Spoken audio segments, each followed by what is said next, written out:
Hello crafty friends, Amanda here with Crafting with Amanda, and I always love the mystery envelope challenge because we all receive the same components, but what we do with them is up to our own imagination and following the guidelines. So this month, Julie at Craft with Julie sent out these die cut pieces from the Cape Cod collection, and she said she knows summer is really crazy, so she wanted to make it easy by we can use any papers, accents, stamps, whatever we want to do, but she just wants to make sure that we use one of the images that she sent to us. So I kind of went through a bunch of my photos I wasn't sure I was going to do, and then I found these, and these are from the late 90s.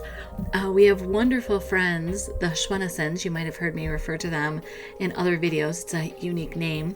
But we in Laura's family, they had a history of renting cabins, or renting houses, I should say, on the Outer Banks of North Carolina. And so we decided to steal her family tradition, and we rented a house together. And the cool thing is her parents were able to join us for a couple days of the trip. So it really just kind of brought it all full circle. Now I have this photo of Laura in the Yukon, but it doesn't have the same tones. It's a little darker than the rest of the photos, so it doesn't quite match with them. But I want to have that picture because there's a story of being in the Yukon as we traveled. So here I'm going to kind of flip through all of my iterations of putting the photos this way and trying them now with the periwinkle, and I had tried them with the toffee first, and then bluebird is a hard no, but would lagoon work? Well, it might, but not really. And so I struggled for a bit, just really trying to find a direction to figure out how I wanted to arrange the photos. I still have that one with Laura in the Yukon, and I don't know how that's gonna go. I like the photos on the toffee because it's a good contrast, but I also like wisteria with the photos because that really picks up the colors and the hues that are in them.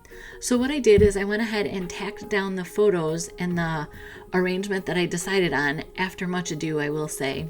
And so here I just kind of traced a line right around the photos, and then you can see here where I finished trimming the inside corners with scissors, but I had used my cutter to trim all of the outside pieces, kind of like you do when you make a frame or you gut any of the papers. It's that same kind of theory.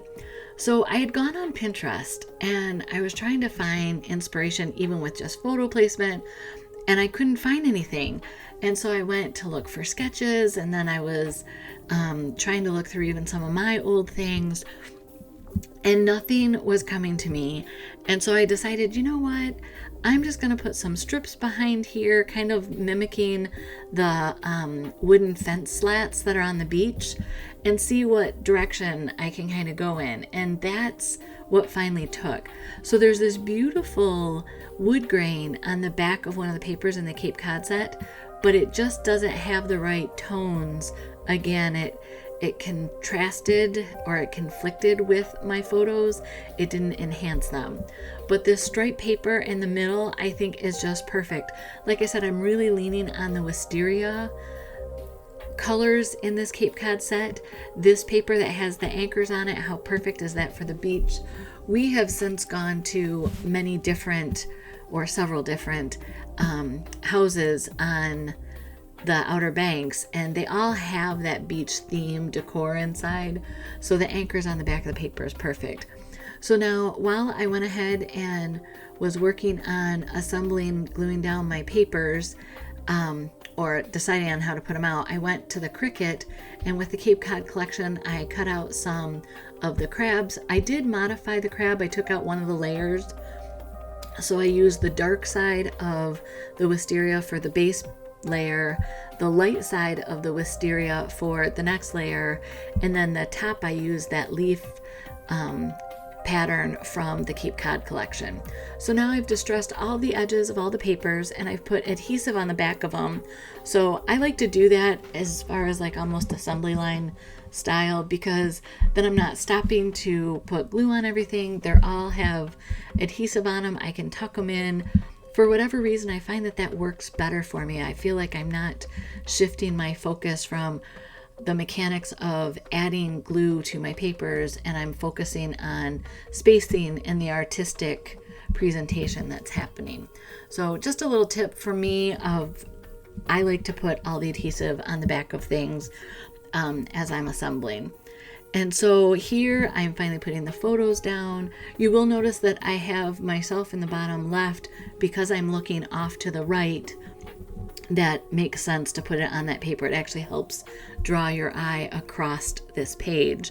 And then I typed up some journaling. There was just so much of it that I thought if I did a typewritten thing, and then I also figured that I could tuck that photo of Laura in the Yukon behind there, and I actually used some rope as a pull for it, and it talks about the story. So what happened on the trip was the air conditioning went out on Jeff's Yukon. Jeff is Laura's wife. I don't even think we made it through Ohio. And so it was hot. We went in, I want to say August. So it was super hot. And we would make several stops at gas stations and rest stops and just like soak our heads in water so that we could make the next hour journey in the car because it was sweltering. But while we were on the beach, Jeff found a place for us to get the truck fixed. And so on the way home, it was better. But I have this string that we've actually been using for some projects around the house. But it was perfect. It looks just like the rope that you would see in a nautical theme. So I put those, you can see the 3 loops to pull Laura's photo out, and I attached the seagulls. 2 of them I went ahead and cut out of the Cricut. So Julie, I used a seagull, I used the palm tree, I used both seashells.